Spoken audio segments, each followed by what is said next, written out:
Hello, everybody. My name is Daniel Foss. I attend the same school as the rest of you.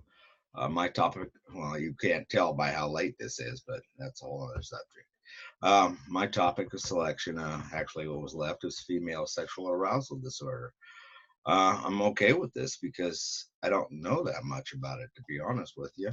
Um, so, FSAD, as it was, female sexual arousal disorder, which has been often referred to as Candace syndrome. So I'm assuming that's an old name for it. Is a disorder characterized by the recurrent inability to obtain sexual stimulation and maintain it through sexual activity. Uh, Having too little sexual desire is reported to be the most common sexual issue among women, reported by 10 to 51% of women. That's a huge variance. I'm assuming there's all kinds of variables into that. Various women surveyed in different countries. The sexual interest arousal disorder is a male female disorder. We are specifically looking at the DSM's new qualifier of female sexual interest arousal disorder, which now it's called in the DSM 5. Looking at the history of, well, women's sexuality, tough subject to broach because women's sexuality and everything about women has not been equal throughout time. But we'll go through this. In the past, medical attitudes for female sexuality were grotesque, reflecting the anxiety and hypocrisy of the times. In the medieval world, the population feared hunger, the devil, and women, particularly outraged and threatened by normal female sexuality. The medical contribution to this prejudice was shocking, with gynecologists and psychologists leading the way, designing operations for the cure of apparently serious contemporary disorders of masturbation and nymphomania.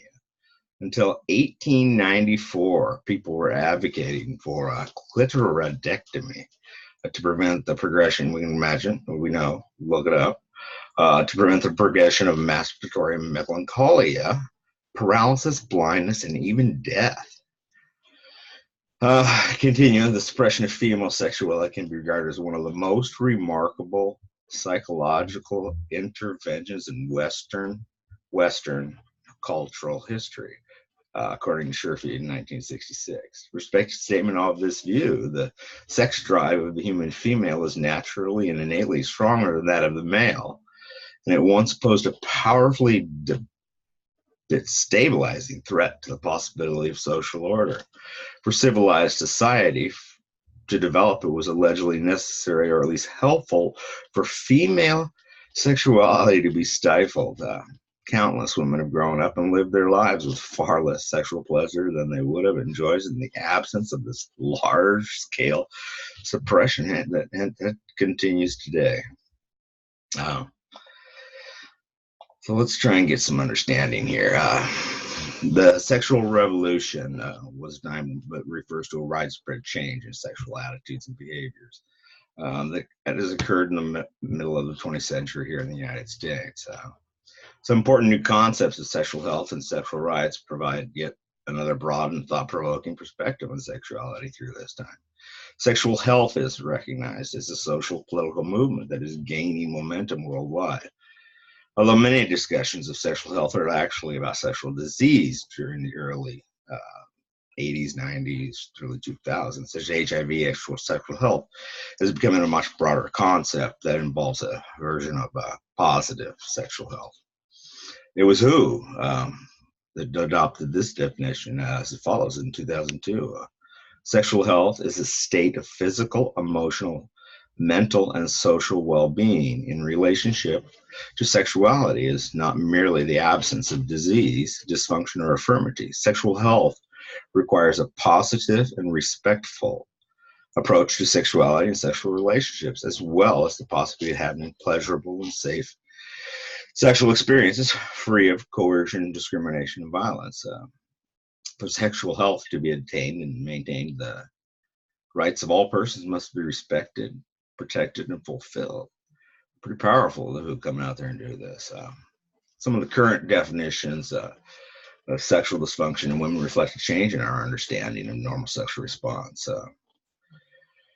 rather than traditional view of sexual response progressing through discrete phases in sequence. The desire, the arousal, orgasm, resolution separately. It's now recognized that these phases are overlapping and the sequences vary in how they come about. Also recognizes the importance of sexual satisfaction, the subjective experience, and of an environment and stimuli that are conducive to sexual feelings. Kind of feel like we're getting into a new world here and we're learning things. We're looking at the DSM here. This is what the DSM has to say about female sexual arousal disorder, how you diagnose it. The diagnostic criteria is at 5222-30272. Lack of or significantly reduced sexual interest arousal as manifested by at least 3 of the following 6.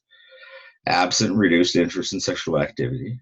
Absent reduced sexual erotic thoughts or fantasies. No reduced initiation of sexual activity, and typically unreceptive to a partner's attempts to initiate. Absent reduced sexual excitement, pleasure during sexual activity in almost all, approximately 75 to 100% sexual encounters, identified situational context, generalized in all contexts. Absent reduced sexual interest arousal in response to any internal or external sexual erotic cues, written, verbal, visual. Absent reduced genital or non-genital sensations during sexual activity in almost all 75 to 100% sexual encounters in identified situations, contexts if generalized in all other contexts.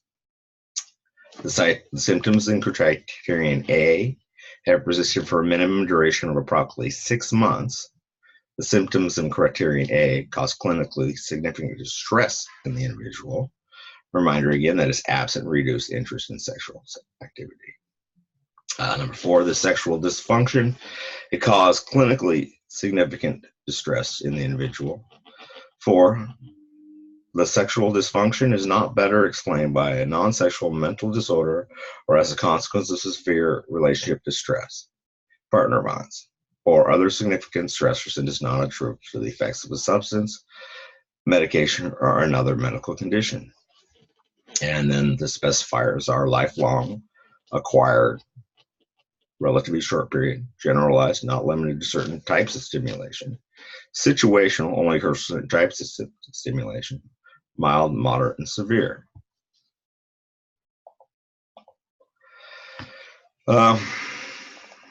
Human sexuality is a little more than just that. What the DSM has to give us. Human sexuality is very complex. Female sexuality encompasses a broad range of behaviors and processes, including female sexual identity, and sexual behavior, and the physiological, psychological, social, cultural, political, and spiritual or religious aspects of sexual activity. At a physiological level, reduction of sexual desire has been related to dopamine imbalance, decreased sexual arousal to deficiencies in nitric oxide and acetylcholine pathways, and orgasmic orders to changes in serotonin and norepinephrine levels. Several recent studies analyze the role of interpersonal and affective factors in the development and maintenance of sexual problems, because this is especially true for female sexuality. When considering female sexual response, I want to highlight the importance of factors such as self-image, emotional intimacy, and relationship satisfaction as factors that really can't be denied. We examine the development of psychoaffective and interpersonal factors. One study looked into the psychoaffective aspect, which would be considered emotional intelligence, like the EI. And it's sort of an intelligence in the sense that it's a cognitive ability in a way that it resembles your individual differences in the way you're processing of effective information. Basically down, I guess we're just going to cognitive level if we're talking about this. And why Well, women have many motivations and reasons for engaging in sex, including a desire for emotional closeness, where sexual desire is an infrequent reason for women to establish relationships. Excuse me. The prevalence of the sexual desire interest disorder, diagnosed when a woman fails to feel desire at any stage during the sexual experience, is uncertain. Um, just to clarify, they don't know what, there's no stages that they can link. The sexual desire is overarching, and they're not signaling it down to whether it's just initiation, this type. Uh, and apparently the frequency of sexual fantasies or sexual thoughts really has little correlation with sexual satisfaction in women. It's surprising. But women don't think about sex as much as men. This is just something, I've learned some things in this. So one thing I really learned here is assessing, finding out what the keys are here. It's going on. So in assessing female sexual interest arousal disorder, in the interpersonal context, it must be taken into account, like we always talked about. Is something really going on in this graph picture? I mean, you just see the viciousness of the circles that can be happening here. And once you get into them and they get stuck, and then you're just into sexual dysfunction, or is it this? You really make her sick. This is like the old relationship thing. She's just done with them. I'm sure we'll be seeing that. So on to assessments, because I would really want to stress this with this. Well, female sexual dysfunction has many causes related to physiological, psychological, and pharmacological events. At present in women's sexual dysfunction cases, is 4 recognized disorders with the following symptoms.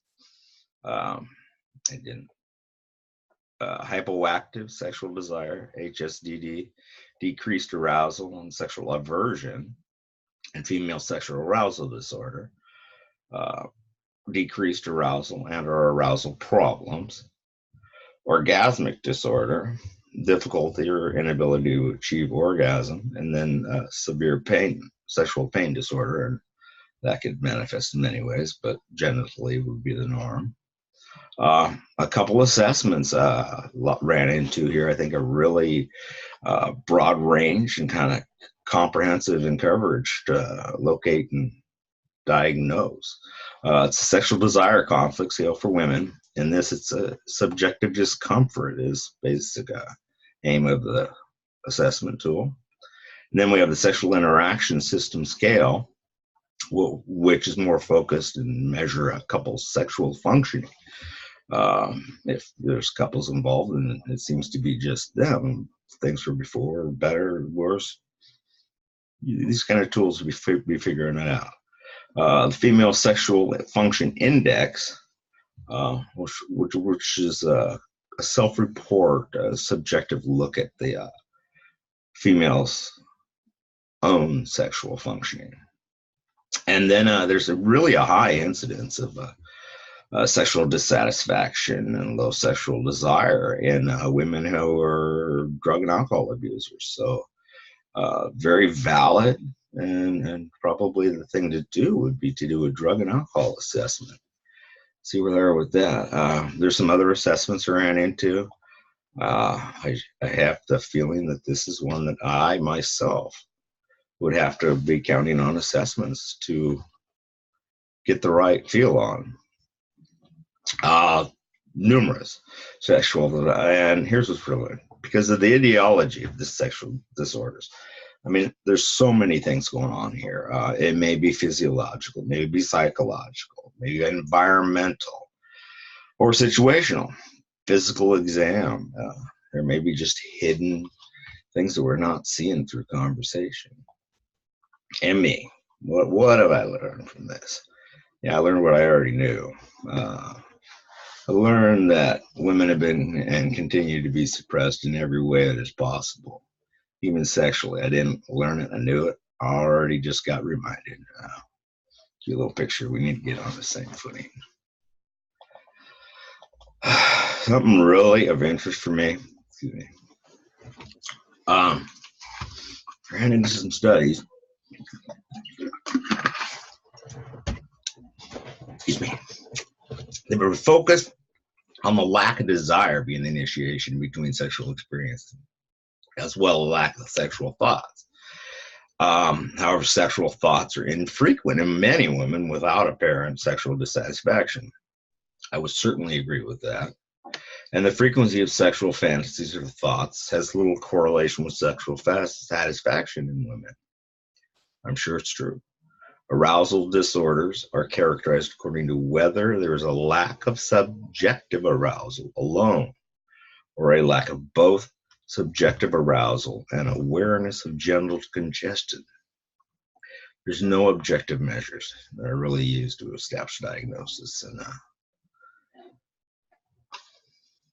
so a lack of interest in sexual activity that creates personal distress and strains relationship satisfaction is the most common reason that women seek therapy.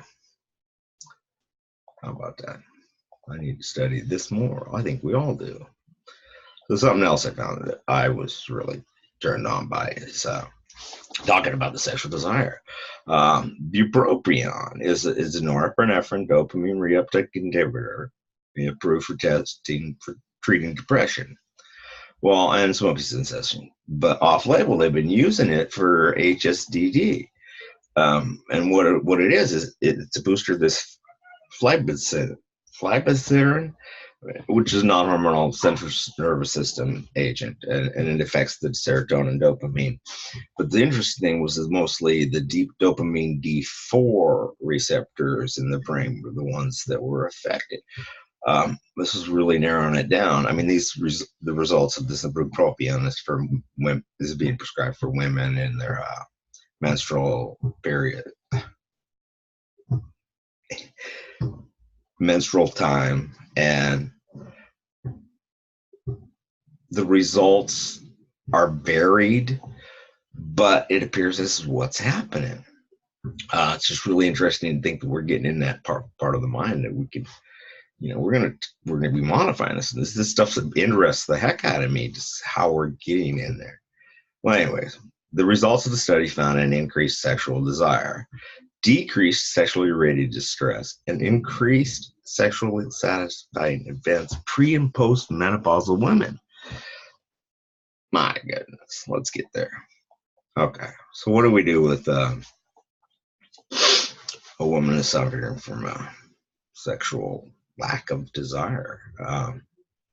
First off, be objectively with that subject so she can express what's going on. That's going to be the objective part of the diagnosis, is just hearing her subjective stories of what's going on. Gain that empathetic understanding of how she feels and what's missing in her life. Comprehensively assess biopsychosocially, find out every little thing that's going on here. Sexual health, according to WHO, is a really important part of her life. And then work with the relationship that she has, whether it be her and her spouse or her boy or her girl, work with them. Do the physical exam, see the doctor, any medical treatments if they're appropriate, any pharmaceuticals if they're appropriate. And working with her in the room, cognitive processing works, mindfulness and thought, different styles of behavior modification are being used. Be with the person.